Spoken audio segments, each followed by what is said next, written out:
सब रख लिया ना बेटा? हाँ जी। ठीक तरह से चेक कर लिया।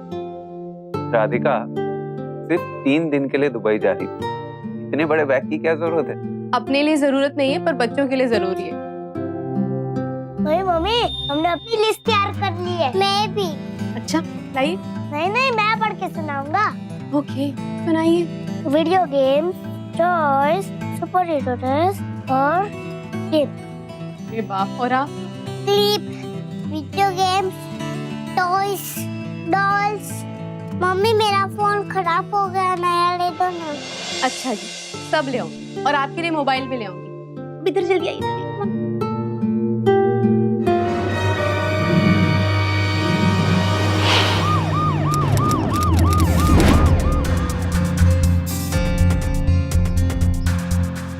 इन कार से क्लियर हो जाता है कि राधिका इस कार में थी और उनका एक्सीडेंट हो गया।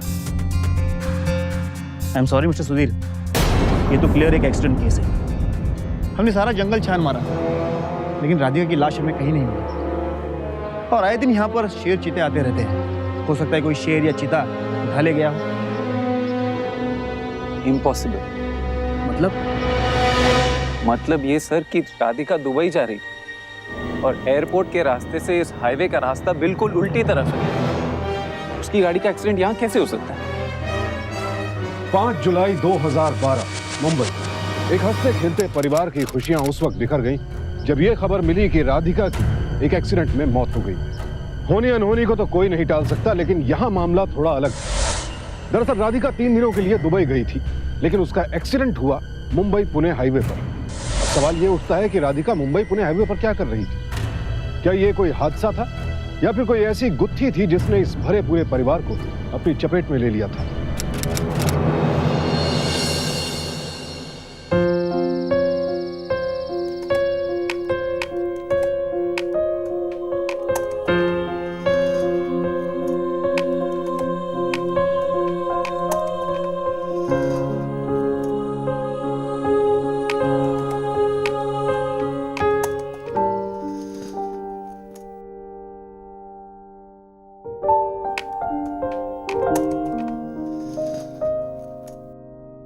राधिका 2 बज गए यार, बंद करो। क्या करूं बट वो दुबई वाली प्रेजेंटेशन भी तो बनाना है ना। हमारी कोई पर्सनल लाइफ भी है या नहीं? पिछले 5 महीने से देख रहा हूँ मैं, तुम किसी ना किसी प्रोजेक्ट को लेकर इतनी बिजी हो जाती हो। ये लैपटॉप तो तुम्हारा ज्यादा साथ रहता है। हाँ बट काम भी तो करना पड़ेगा ना। Can't help it. कुछ तो पर्सनल टाइम भी होता है ना, कि नहीं होता है? होता है कि नहीं होता है?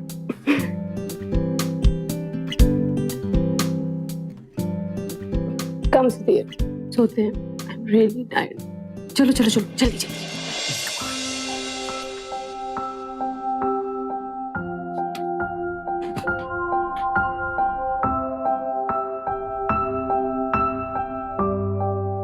अच्छा बाय द वे, वो जो तुम्हारे बिजनेस प्लान के लिए ऑस्ट्रेलियन क्लाइंट से मीटिंग थी वो कल ही है ना?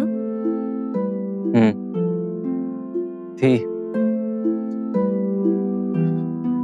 पोस्टपोन हो गई अगले हफ्ते तक के लिए।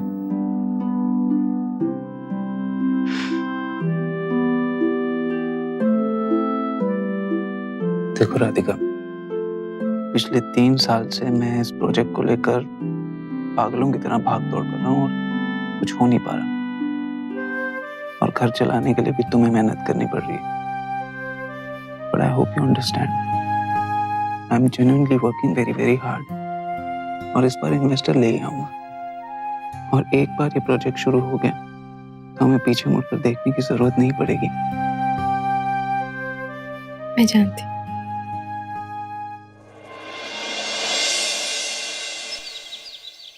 चलो बेटा दूध पी लो।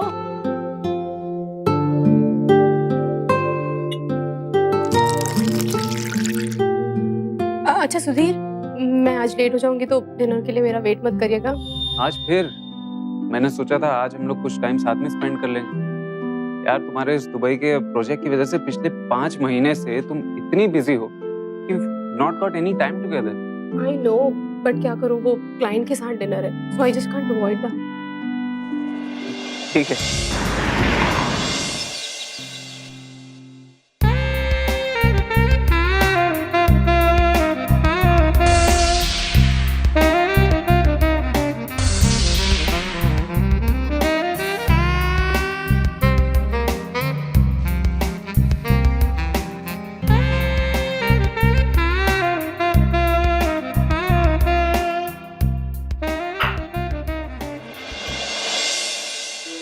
सर आप तुम आ गई? राधिका, दुबई मीट की सारी तैयारियां हो गई? वो एक्चुअली मैं चाह रहा था कि एक बार रन थ्रू कर लेते। हाँ बस कुछ फाइनल टचेस हैं, so in 15 minutes I will see you in your cabin. या okay. By the way Radhika, आज तुम लग बहुत खूबसूरत रही। जल्दी आ।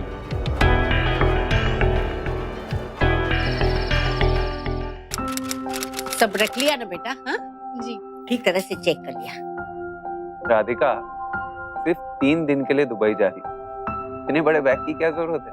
अपने लिए जरूरत नहीं है पर बच्चों के लिए जरूरी है। मम्मी हमने भी अपनी लिस्ट तैयार कर ली है। मैं भी। अच्छा लाइए। नहीं मैं पढ़ के सुनाऊंगा। ओके सुनाइए। Video games, toys, super hero dress और गेम। अरे बाप, और आप? Clip, video games, toys, dolls. Mummy मेरा फोन खराब हो गया, नया ले दो ना। अच्छा जी, सब ले आऊंगी और आपके लिए मोबाइल भी ले आऊंगी। अब इधर जल्दी आइए।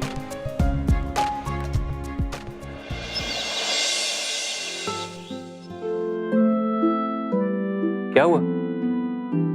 फिर ओके ना? I am fine. टैक्सी क्यों बुलाई?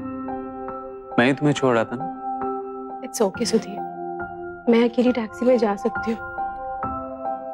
अच्छा सुनो, अपना ध्यान रखना। I'll miss you. I'll miss you too. एक परिवार को एक साथ बांध कर रखने का काम एक महिला से बेहतर कोई नहीं कर सकता। कुछ ऐसा ही इस परिवार के साथ भी था। परिवार का पूरा दारोमदार राधिका पर था। सुधीर पिछले 3 सालों से अपनी नौकरी छोड़कर खुद का बिजनेस शुरू करने की कोशिश में था।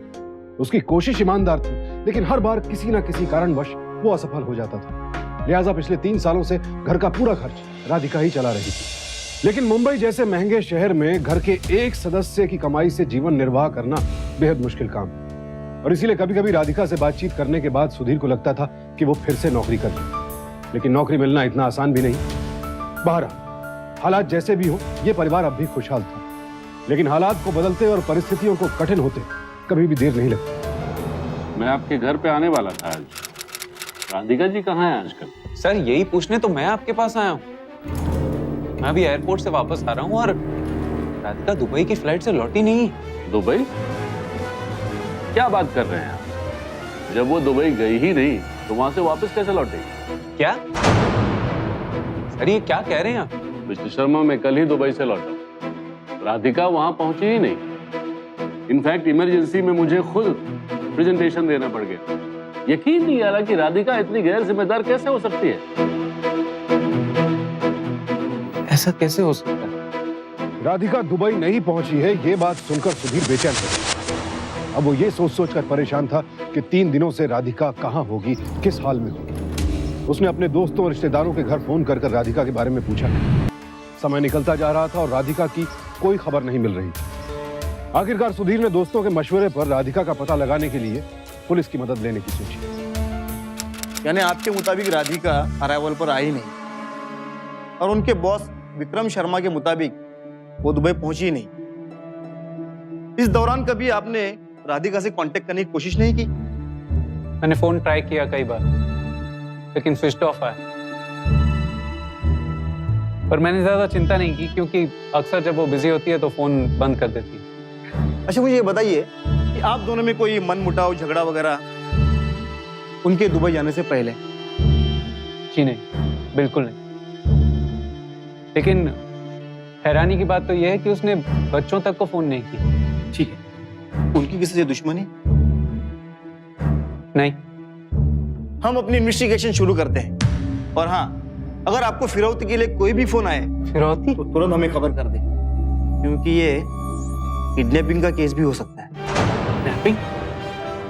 जी हाँ।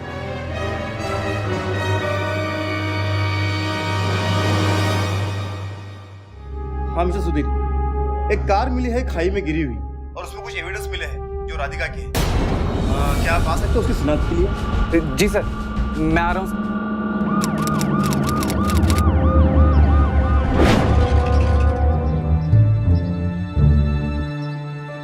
इन कार से क्लियर हो जाता है कि राधिका इस कार में थी और उनका एक्सीडेंट हो गया। I am sorry mister Sudhir, ये तो क्लियर एक एक्सीडेंट केस है।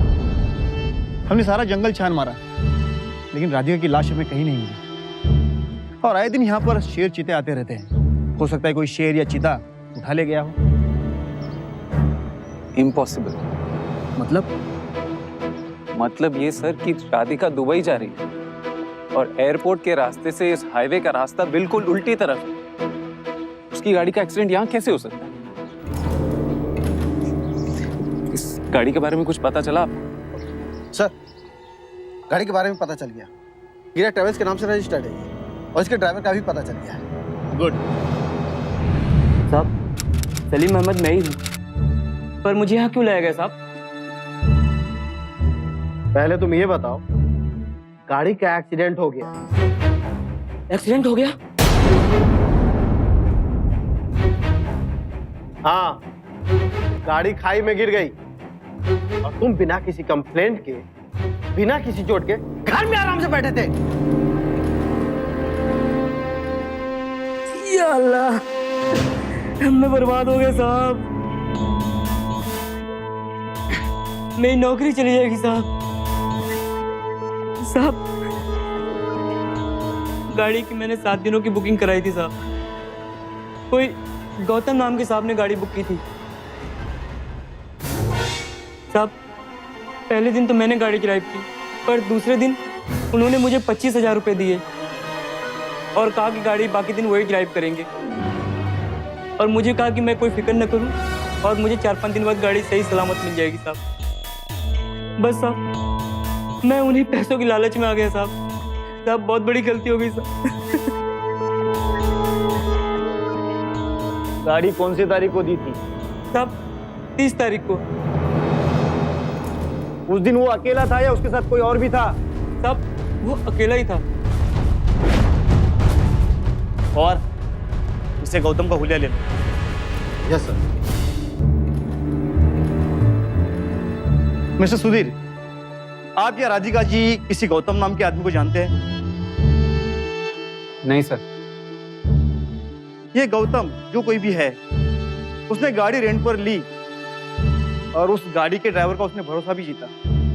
और वारदात वाले दिन गाड़ी खुद लेकर उसने राधिका को पिकअप किया और ये वारदात हुई। सर, मुझे लगता है अगर हम गौतम को ढूंढ सकते हैं तो राधिका भी मिल जाएगी। सॉरी मिस्टर सुधीर, मैं आपकी उम्मीद तोड़ रहा हूँ, लेकिन गाड़ी हमें जिस हालात में मिली थी उससे ये नहीं लगता कि उसमें से कोई बचा हो और लाश का भी कोई ठिकाना नहीं। उम्मीद सिर्फ इतनी है कि एक्सीडेंट वाले साइड से गाड़ी के अंदर जो हमें ब्लड सैंपल मिले उसके रिपोर्ट से हमें ये पता चल सकता है कि गाड़ी के अंदर 2 लोग मौजूद थे या एक।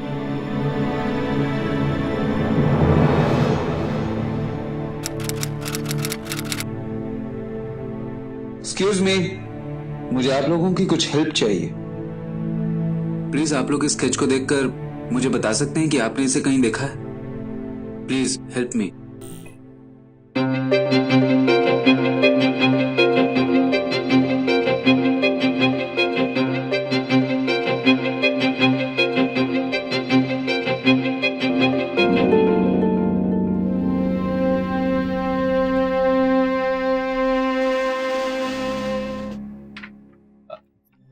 आपने देखा है कभी इनको? सर, इस आदमी को तो मैं नहीं जानता, लेकिन इतना जरूर जानता हूँ कि राधिका मैडम एक बहुत अच्छी औरत थी। उन्होंने अपने पैसे से मेरी बेटी की शादी करवाई थी। उनके बारे में सुनकर मुझे काफी दुख हुआ। राधिका का इस ऑफिस में किसी के साथ? नहीं नहीं नहीं, क्या है, औरत जात है, जितने मुंह इतनी बातें होती है। राधिका मैडम बहुत सुलझी हुई औरत थी। इस रिपोर्ट के हिसाब से जो खून गाड़ी के अंदर मिला है वो राधिका का है। हो सकता है जब एक्सीडेंट हुआ उस वक्त राधिका गाड़ी में अकेली थी, या फिर उस गौतम ने राधिका को किडनैप किया। हो सकता है उनके साथ कोई अश्लील हरकत की, फिर उनका मर्डर करके गाड़ी को खाई में धकेल दिया। लेकिन ये भी तो हो सकता है ना कि किडनैपर ने राधिका को चोट पहुंचाई हो और ये खून वही हो सकता है राधिका वहां से भाग गई और भागने से पहले उन दोनों के बीच कोई हाथापाई हुई, वो हाथापाई की वजह से एक्सीडेंट हो गया। लेकिन एक्सीडेंट होने से पहले दोनों बचकर भाग गए, लेकिन उस किडनैपर ने राधिका का फिर से पीछा किया, उसे पकड़ लिया और कहीं और ले गया। हो सकता है ना सर, ये सब कुछ भी तो हो सकता है। मैं ये कैसे मान लूं जबकि न उसकी लाश मिली है ना उस सूटकेस, ना कोई और निशान। इस केस को सॉल्व करना बहुत जरूरी है, हम सबके लिए बहुत जरूरी है। पता नहीं क्या हुआ उसके साथ, कहाँ है वो। इन सारे सवालों का जवाब ढूंढना बहुत जरूरी है, नहीं तो मैं जिंदगी भर यूं ही घूमता रहूंगा और इन सवालों का जवाब सिर्फ गौतम के पास। हाँ सर, गौतम के पास। सुधीर का विश्वास अपनी जगह अटल था। दरअसल वो इस बात को कभी मान ही नहीं पाया कि कोई जंगली जानवर राधिका की लाश को उठाकर ले गया था। उसने फैसला किया कि अपनी संतुष्टि के लिए वो खुद जंगल में जाकर देखेगा, राधिका की कोई आखिरी निशानी ढूंढने की कोशिश करेगा। और इसी मिशन के साथ सुधीर जंगल पहुंच गया।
क्या लेंगे साहब? साहब कुछ लाऊं? साहब साहब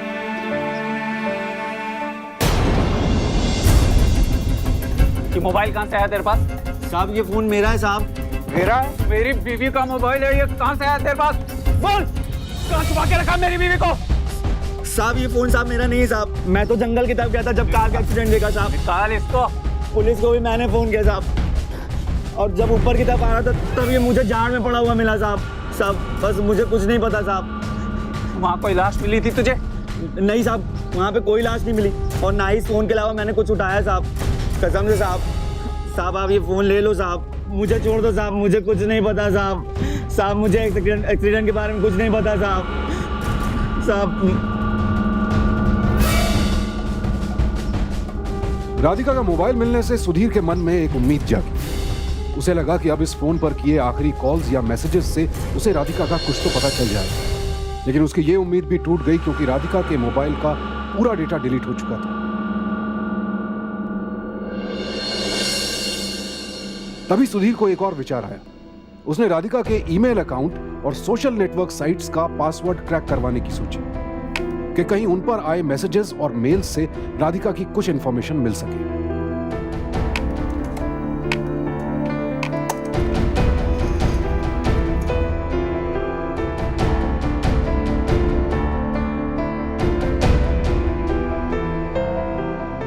ये लीजिए सर, हो गया। हो गया? हाँ, मैम का ईमेल अकाउंट खुल गया है और ये रहा उसका पासवर्ड। मैं चलता हूँ, आपका काम तो हो गया। Thank you so much sir.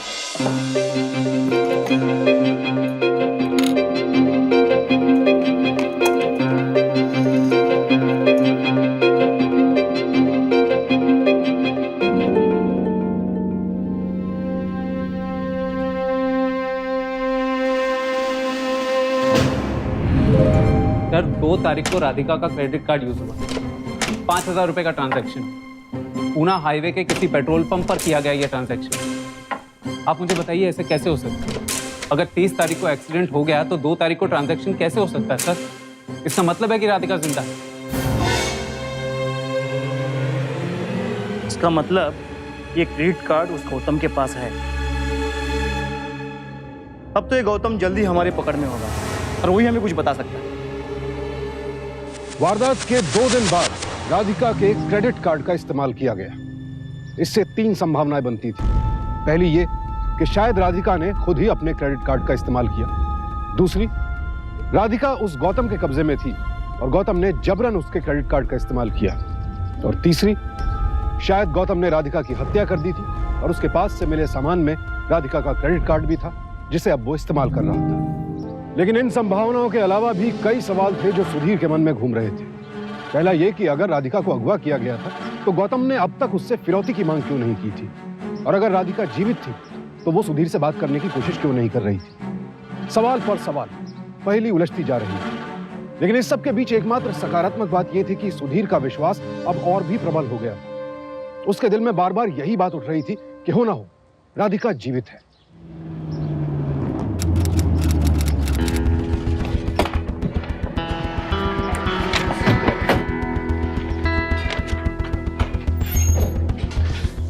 Ji sir, ये ट्रांजैक्शन आपके यहाँ से हुआ है?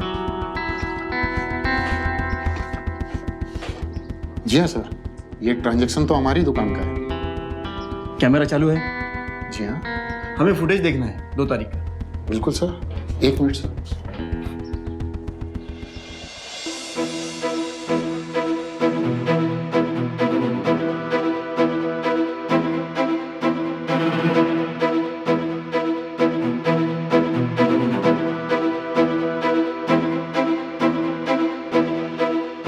पॉज करो ये। Yes, I was right. ये गौतम का ही काम हो सकता है। मेरी राधिका खतरे में। थैंक यू, चलिए।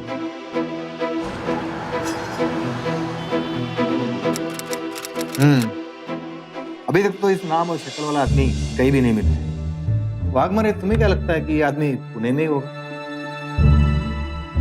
उम्मीद तो है, वैसे मुंबई में भी इसकी तलाश जारी है। नया क्रिमिनल लगता है। सर, पेट्रोल पंप के आसपास के इलाके में किसी ने भी गौतम को नहीं पहचाना और किसी भी पुलिस स्टेशन में उसका रिकॉर्ड भी नहीं है। ठीक है, अब हम चलते हैं। तुम्हें उसके बारे में कोई भी खबर मिले मुझे इन्फॉर्म करना, ठीक है? ठीक है।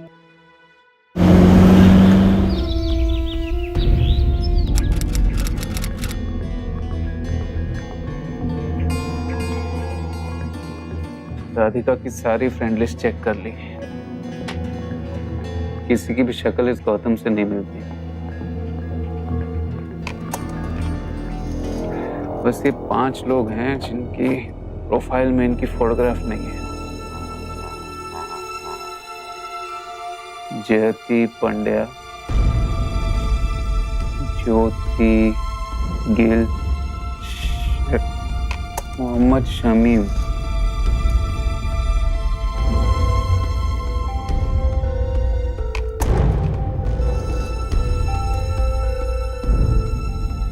ऋषभ श्रीवास्तव,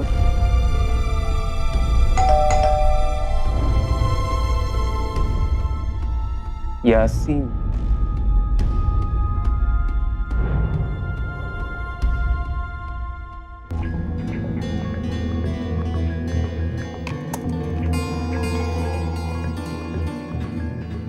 बेटा कोई आया था, ये पैकेट देकर गया। दिव्या का फोन दिया था रिपेयर करने के लिए, वही होगा।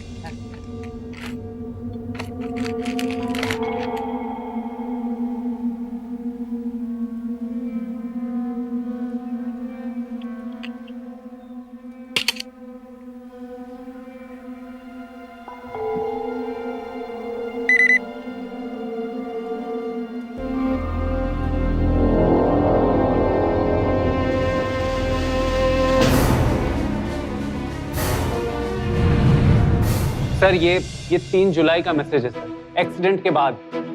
ये नंबर राधिका का नहीं है सर, बट इससे क्लियरली साबित होता है कि राधिका जिंदा है।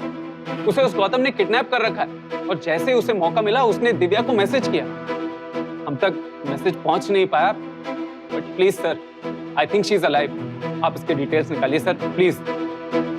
और इसके डिटेल्स मंगवाओ। दिव्या के मोबाइल पर किसी अनजान नंबर से आए राधिका के मैसेज से सुधीर के मन में उसके जिंदा होने की उम्मीद तो बढ़ गई, लेकिन साथ ही उसकी परेशानी भी कि हो ना हो राधिका किसी बड़े खतरे में है। उसने तुरंत पुलिस इंस्पेक्टर को इस बात की सूचना दी और उन्होंने उस मोबाइल नंबर के यूजर की डिटेल्स निकलवाने का आदेश दिया। सर, ये रही रिपोर्ट।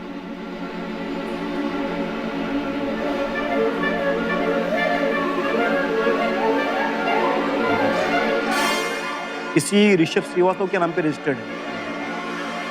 ऋषभ श्रीवास्तव, और रजिस्ट्रेशन पुणे का है। ऋषभ श्रीवास्तव, ऋषभ श्रीवास्तव सर, ये तो राधिका के फ्रेंड लिस्ट में था। हाँ, और इसका कोई प्रोफाइल पिक्चर भी नहीं था। ओह गॉड, पहले गौतम अब ऋषभ श्रीवास्तव। कोई बहुत बड़ी प्रॉब्लम है sir, but I am sure Radhika जिंदा है और किसी न किसी बड़ी मुसीबत में फंसी हुई है। प्लीज सर इसके डिटेल्स निकलवाइए सर प्लीज।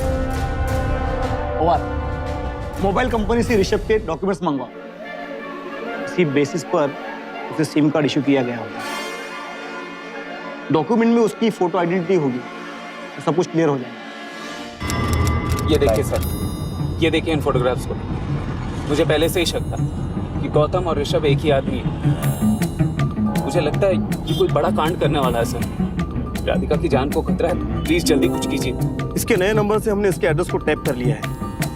अब तो कुछ उम्मीद भी नजर आ रही है। जो भी हो, राधिका के गायब करने के पीछे की मिस्ट्री हम जल्दी सॉल्व कर लेंगे।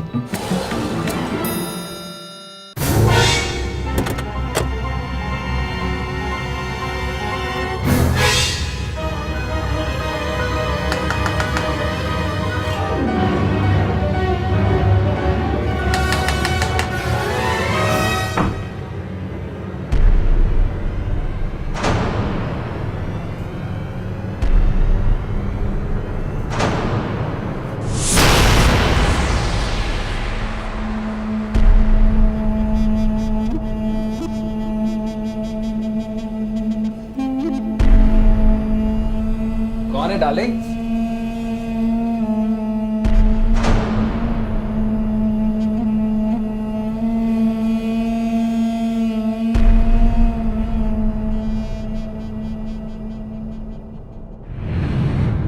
इतनी बड़ी साजिश, एक बार बच्चों के बारे में तो सोच लेती।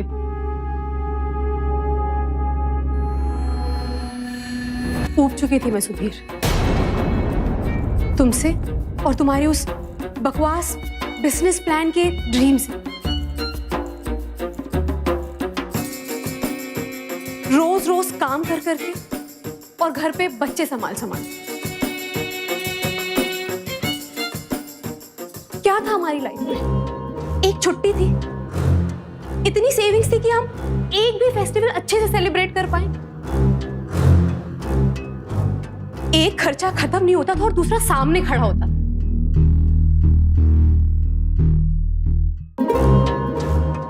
तुम्हें कभी ख्याल भी आया मेरे सपनों का? ऐसा लग रहा था जैसे अभी मुझे बुढ़ापा आ गया। I was feeling bored of that life. I was tired. I was tired of you, Sudhir.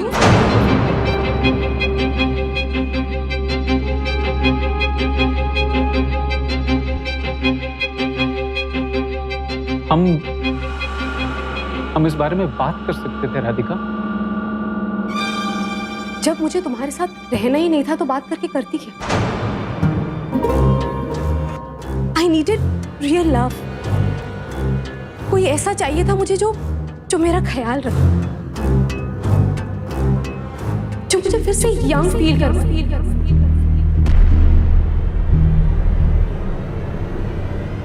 And I'm really sorry to say, but तुम में वो बात रही नहीं।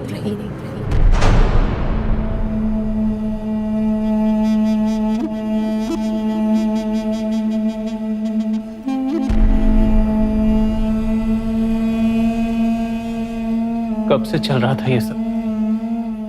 पिछले 6 महीनों से।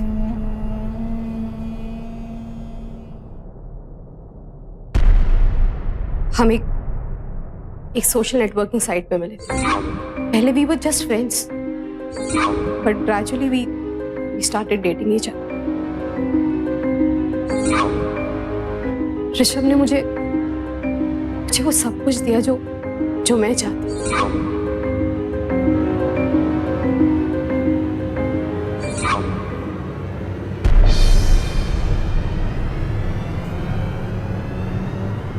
और जो तुम मुझे कभी नहीं दे पाए। प्यार, पैसा, हमदर्दी। I started feeling young again. I started feeling young. और ये सब ना तुम्हारी उस stupid business plan से बहुत इंटरेस्टिंग है।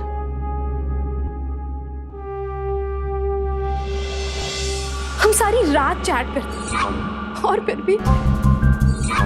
भी वो हर रोज मुझे ऑफिस के बाद मिलने आते। In fact you know what, Rishabh और तुम्हारा तो कोई कंपैरिजन ही नहीं, because you have always been like this.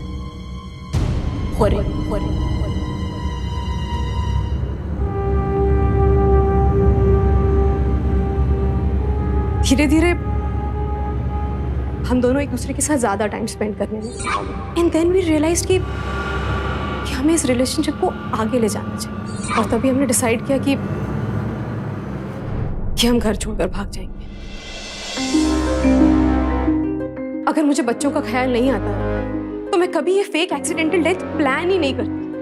मैंने तो सिर्फ इतना सोचा था कि जब उन्हें इस एक्सीडेंट के बारे में पता चलेगा तो वो यही सोचेंगे कि इस एक्सीडेंट में उनकी मम्मा की डेथ हो गई,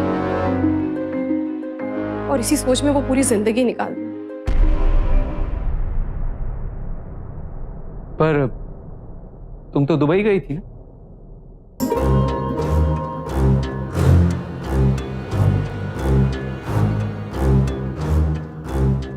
दुबई जाने के एक दिन पहले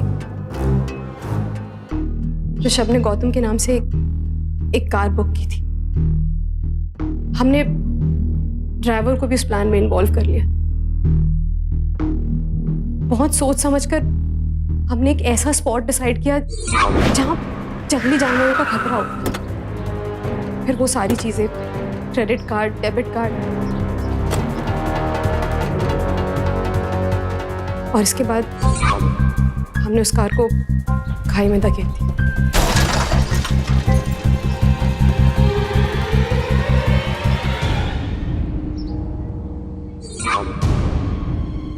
जब तुम इतनी ही होशियार थी तो तुमने एसएमएस करने की गलती क्यों की? क्योंकि मैं अपने बच्चों को मिस कर रही थी। पहले कुछ दिन तो मैंने अपने इमोशंस बहुत कंट्रोल किए, पर जब उसे नहीं रहा गया तो मैंने ऋषभ के फोन से दिव्या को मैसेज कर दिया, और बस यही मुझसे सबसे बड़ी गलती हुई। और फिर जब मैंने ऋषभ को ये बताया तो उसने अपना नंबर चेंज कर दिया।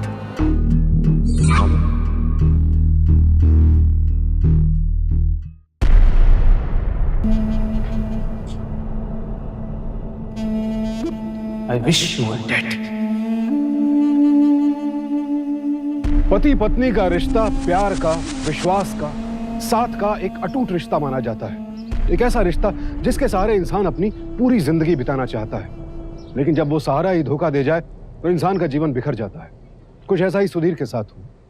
अपनी पत्नी के प्रति उसकी वफादारी और उसके प्यार ने उसे इतनी हिम्मत दी कि वो फाइट बैक कर सके, अपनी पत्नी को ढूंढ निकाली। लेकिन जब सच सामने आया तो उसकी दुनिया बिखर गई। लेकिन अब उसे तो अपना जहान संवारना ही था और अपने बच्चों के लिए कभी पिता का तो कभी माँ का फर्ज अदा करना ही था। यह घटना अपने आप में बेहद अनूठी है। एक पति अपनी पत्नी से बेइंतहा प्यार करता है, लेकिन पत्नी सारी हदों को तोड़कर सामाजिक और पारिवारिक बंधनों को भुलाकर एक नया जीवन चाहती है। और इस नए जीवन की लालसा में राधिका इस हद पर उतर आई कि उसने खुद ही अपनी झूठी मौत की साजिश रच डाली। राधिका को धोखाधड़ी, चालबाजी और मरने के नाटक की साजिश के लिए आईपीसी की धारा 120 बी के तहत आपराधिक षड्यंत्र के अपराध में 2 साल कैद की सजा सुनाई गई और गौतम उर्फ ऋषभ को एक शादीशुदा महिला के साथ अनैतिक संबंध रखने के लिए धारा 497 और आपराधिक षड्यंत्र में राधिका का साथ देने के लिए धारा 120 बी के तहत 5 साल कैद की सजा सुनाई गई और जुर्माना भी भरना पड़ा। सावधान इंडिया की यही कोशिश रहती है कि इन घटनाओं के जरिए आपको सावधान किया जाए ताकि आप रहें चौकन्ने, क्योंकि ना जाने कब, कहां और किस छलावे की आड़ में लिखी जा रही हो जुर्म की एक नई दास्तान। इसीलिए सावधान रहें, सतर्क रहें, सुरक्षित रहें। इसी उम्मीद के साथ अब मैं सुशांत सिंह आपसे विदा लेता हूं। फिर मुलाकात होगी ऐसी एक और सत्य घटना के साथ। देखते रहें सावधान इंडिया, इंडिया फाइट्स बैक। तो सावधान इंडिया।